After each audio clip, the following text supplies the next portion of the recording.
Welcome to Flair Study, your ultimate destination for mastering cloud certifications. I'm excited to launch a brand new playlist focused on the AWS Certified Cloud Practitioner exam.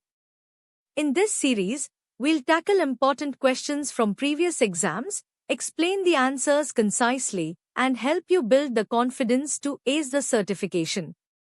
Each video will feature multiple choice questions with a 10-second timer for you to answer, followed by a short and clear explanation. Let's dive into our first question. All AWS users have access to which AWS Trusted Advisor check? Take a look and try to guess the correct answer. You have 10 seconds.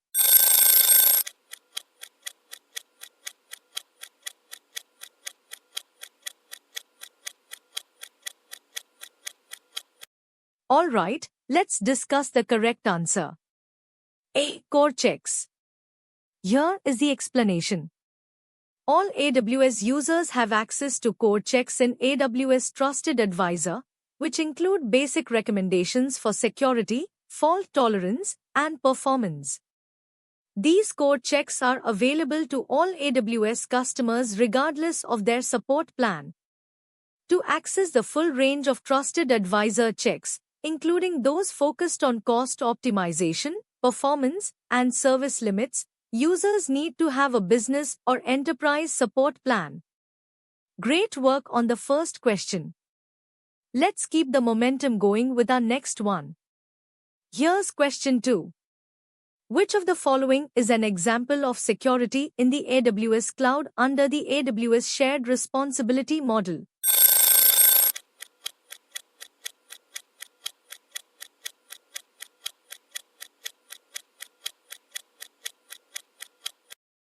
Alright, let's discuss the correct answer.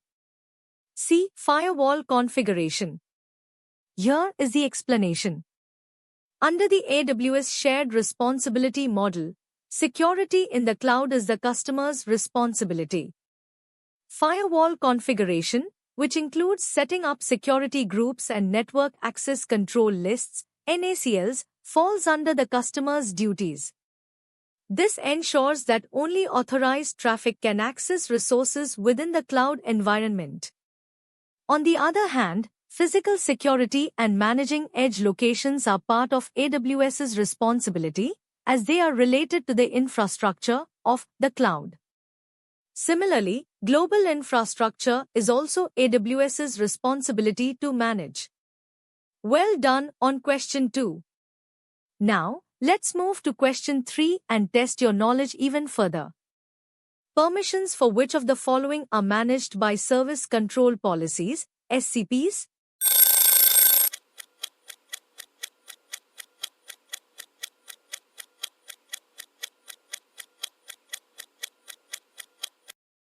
Alright, let's discuss the correct answer. C. AWS Organizations. Here is the explanation. Service Control Policies, SCPs, are used to manage permissions within AWS organizations. They allow administrators to define the maximum available permissions for accounts within an organization or organizational unit, OU. SCPs do not directly manage resources like availability zones, AWS regions, or edge locations. Instead, they apply to AWS accounts and the permissions those accounts have within the broader AWS environment. Well done on question 3. Now, let's move to question 4 and test your knowledge even further. Which of the following AWS services should a client utilize to audit the change management of AWS resources?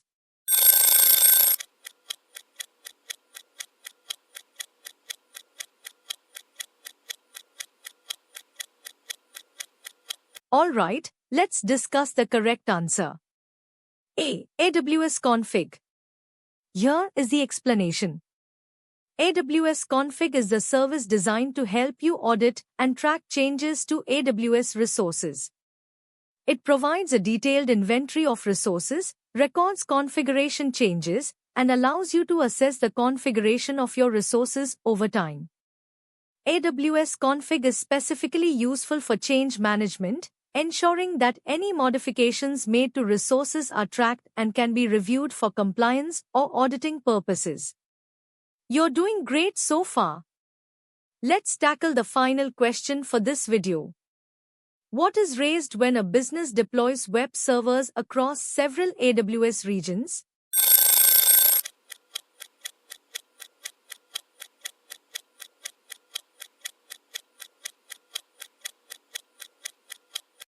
Alright, let's discuss the correct answer.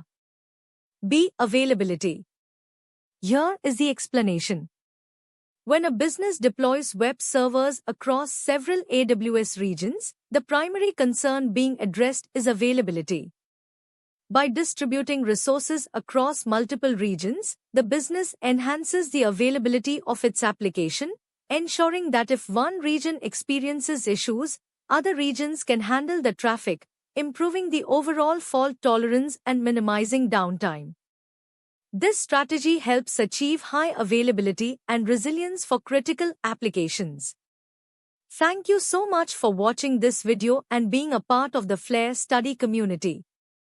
I hope you found these practice questions helpful as you prepare for the AWS Certified Cloud Practitioner exam.